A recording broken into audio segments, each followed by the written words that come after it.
বাড়িতে কেউ ছিলেন না।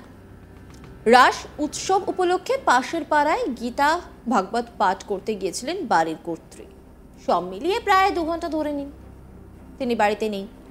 বাড়িতে ঢুকতেই তিনি দেখেন ঘরের দরজার তালা ভাঙা, আর ঘরের ভেতর ঢুকে যা দেখলেন তাতেই কার্যত আকাশ থেকে পড়লেন তিনি।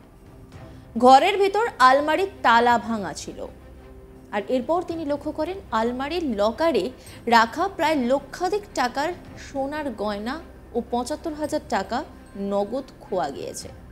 এই পরিস্থিতিতে কার্যত সর্বশান্ত হয়ে পড়েছে ওই পরিবার। গয়না ও নগদ টাকা ফিরে পেতে পুলিশের দ্বারস্থ হয়েছেন ওই পরিবার। তবে যেই সময় এই প্রতিবেদনটা লেখা হচ্ছে তখনও পর্যন্ত কিন্তু পুলিশ এই ঘটনায় জড়িত কাউকে ধরতে পারেনি বলেই খবর।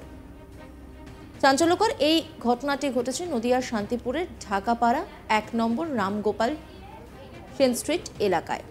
বাড়ির গৃহবধূ শর্মিষ্ঠা সূত্রধরের দাবি, তিনি বিভিন্ন জায়গায় গীতা ভাগবত পাঠ করতে যান। ঠিক তেমনই এদিন সন্ধ্যায় পাশের পাড়ায় ভাগবত পাঠ করতে গিয়েছিলেন। বাড়িতে এসে দেখেন ঘরের দরজার তালা ভাঙা, ভেতরে ঢুকতেই চক্ষু চড়ক গাছ হয়ে যায় তার।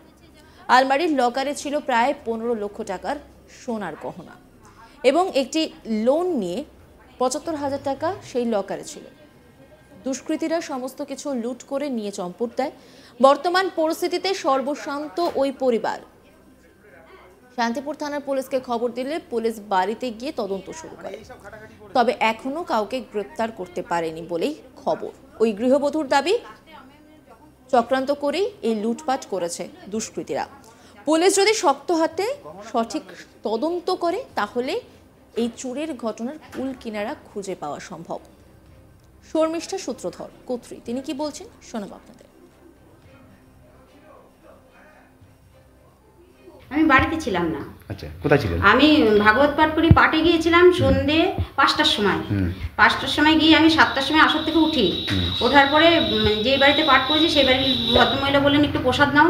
আমি বললাম আমার দেরি হয়ে যাবে। উনি আবার হাতে করে একটু প্রসাদ দিলেন। দিয়ে আমি গাড়ি নিয়ে স্কুটি নিয়ে যাই, স্কুটি নিয়ে সাটান চলে এসেছি। এখান থেকে বেশি দূর না, কুতুবপুর। তাই আসার পরে আমি রোজ পাটে বেরোই তো 7:30, 8টা, 8:30, 9টাও বেজে যায়। কিন্তু সেদিন আমি 7:30টার মধ্যে বাড়ি আসি। অনুমানিক, এটা মানে অ্যাকুরেট টাইমটা বলতে পারছি না, তবে 7:30টার ঊর্ধ্বে যাবে না। তারপরে এসে গাড়িটা দাঁড় করানোর পর আমি দেখছি আমার উপরে ঘরে লাইট জ্বলছে। লাইট জ্বলার পরে আমি ভাবছি যে কী ব্যাপার, আমি যখন বেরোলাম আমি তো লাইট অফ করে গেছিলাম, লাইট জ্বলছে কেন? তারপরে মনে মনে ভাবলাম যে আমার হাজব্যান্ড হয়তো কৃষ্ণনগর থাকেন, তো উনি তো কৃষ্ণনগর থেকে আসেন, উনি কি ভেতরে হয়তো ঢুকেছে। তারপর যখন তালা খুললাম, না আমি তো তালা দেওয়া রয়েছে। তারপর দেখছি সব ঘরেই লাইট জ্বলছে। আমার কুকুরটা তখন বেরোয়নি। আমি আবার নিজেকে প্রশ্ন করলাম কুকুরটা কেন বেরোলো না, এতক্ষণ আমার আওয়াজ পেলে তো বেরোয়। তারপর আমি যখন ঘরে ঢুকি দেখি আমার ঘরে মানে কাপড় চোপড় সব উল্টোপাল্টা, বিছনা গাদা সব উল্টোপাল্টা। তারপরে আমি বলছি কি আমার কুকুর কি দুষ্টুমি করলো, মাঝে মাঝে এরকম করে। তারপরে ঘরে ঢুকতে না ঢুকতেই দেখি ওই দরজাটা খোলা। তখন আমার ভেতরটা মানে হৃৎপিণ্ড কেঁপে উঠেছে। তারপর ঘরে গিয়ে দেখি একদম তছনছ করে ফেলেছে। কি ছিল? আমার 2 মেয়ের বিয়ের নেমন্ত্রণ আছে বাগদেবীপুরে। ওই বিয়েতে ওরা নেমন্ত্রণ করেছে, তাই এরা যখন আসবে আমাকে বলেছে, আমি বললাম এই গয়নাগাটি নিয়ে আসবি, কেন বিয়েতে যাবি খালি হাতে যাওয়া যাবে না, গয়নাগাটি পরে যেতে হবে। ওর বাবা গিয়েছিলেন, ওর বাবার হাতে গয়নাগাটি দিয়ে পাঠিয়ে দিয়েছে। এবার সেই গয়নাগাটি ছিল মেয়ের 2 জোড়া শাখা বাঁধা, পলা বাঁধানো, সবই সোনার। হ্যাঁ, সবই সোনার। নেকলেস, সোনার চেন, মটন মালা, 4 জোড়া কানের দুল, 4টে আংটি এবং রূপোর জিনিস ছিল 8 থেকে 9 ভরি মতো। আর কিছু? আর ক্যাশ টাকা ছিল 70,000। আমি লোন তুলেছিলাম। সব মিলিয়ে কত টাকা হয়েছে? ধরুন যা সোনা গয়না গেছে তার থেকে 10 থেকে 15 লাখ টাকার মধ্যেই মতো হবে। সবকিছু কি আলমারিতে ছিল? আলমারিতে ছিল। মানে আজকে বিয়ে এই বাগদেবীপুরে বিয়ে, মানে ওরা একটা দিনের জন্য গয়নাগাটিটা আলমারিতেই ছিল। কি সন্দেহ করছেন কিছু? মানে এটা কোনো সত্যি? এটা বাইরের লোক না, এটা তো শিওর। আমার বাড়িতে এর আগে মোটরসাইকেল, সাইকেল, আমরা বাড়িতেই ছিলাম, গেট ভেঙে নিয়ে গেছে। কি চাইছেন এখন? চাইছি অপরাধী শাস্তি হোক, আর কিচ্ছু না, কারণ মানুষের নিরাপত্তা দরকার। তাহলে আপনি যেমন বাড়ি ছিলেন না, আপনার হাজবেন্ডও বাড়িতে ছিল না? এই ঘন্টা 2-1-এর মধ্যে আমরা স্বামী স্ত্রী দুজনেই থাকি। তাহলে আমাদের শরীর খারাপ হলে আমরা বেরোতে হবে, কোনো অকেশন থাকলে আমাদের বেরোতে হবে। যেহেতু আমাদের কোনো মেম্বার নেই, তাহলে আমাকে তালাটা দিয়েই বেরোতে হবে। অভিযোগ করেছেন তো? না, হ্যাঁ করেছি। এই নিয়ে একটা রিপোর্ট তুলে ধরেছেন আমার কলিগ, দেখাবো আপনাদের। বাড়িতে গৃহস্থর মাত্র 2 ঘন্টা না থাকার সুযোগ নিয়ে দুষ্কৃতীরা ডাকাতি ও লুটপাট করল এবং লুটপাট করে চম্পট দিল। মাত্র 2 ঘন্টার মধ্যে বাড়িতে কেউ না থাকার সুবাদে দরজার তালা ভেঙে প্রায় 15 লক্ষ টাকা এবং সোনার গহনা ও নগদ টাকা লুট করল দুষ্কৃতীরা। ঘটনায় সর্বশান্ত গোটা পরিবার।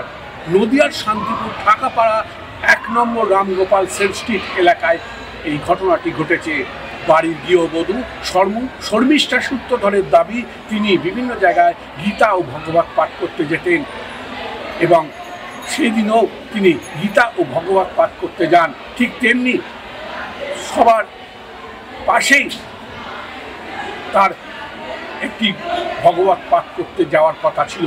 বাড়িতে এসে দেখে ঘরের দরজা তালা ভাঙা, ভেতরে ঢুকতেই চক্ষু চড়ুৎপাত হয়ে যায় তার।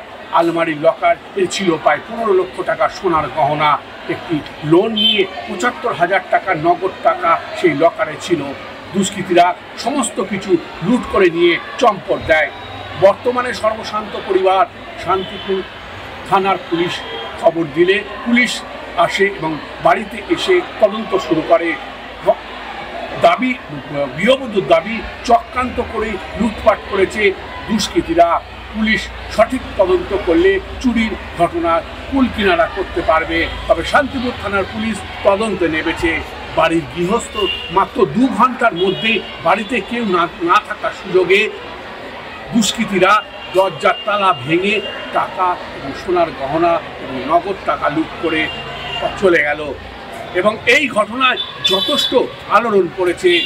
নদিয়ার শান্তিপুর ঢাকাপাড়া 1 নম্বর রামগোপাল সেল স্ট্রিট এলাকায় ঘটনাটি ঘটেছে। বাড়ির গৃহবধূ শর্মিষ্ঠা সূত্রধরের দাবি, তিনি বিভিন্ন জায়গায় গীতা ভাগবত পাঠ করতে যান। সেদিনও তিনি পাশেরই পাড়ায় ভাগবত পাঠ ও গীতা করতে গিয়েছিলেন।